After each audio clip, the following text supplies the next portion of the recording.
Hi, Chel. This is Eli.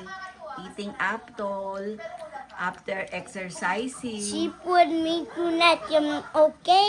Okay, you remember that? What did you say? She put me tonight.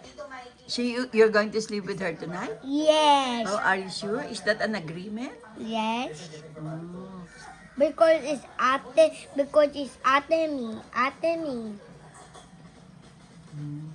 Ay, naubos mo yung apple. Ano pa yan? Gutom ka ba? Maybe. What happened? Nothing. I exercise. And you eat healthy food? Ano pang gagawin mo tomorrow? Go to school. What do you think I'm going to do? Are you sure? Sometimes you absent yourself because you cannot wake up. Oh, Maybe I'm going to say no. you have to go back to school.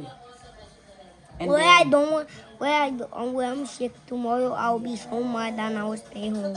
so don't get sick, okay? I'll get sick. Ah! Uy, Yes! how I'm come- Tagaw because the meeting.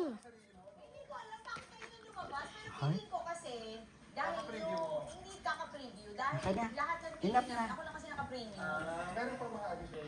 Enough na. I'm blessing my teeth up here. Oh, you eat your apple downstairs na. Okay na yan. Done. Thank you, Gina Lord. Alhar, ba't ang ganda ni Gina Alhar, oh?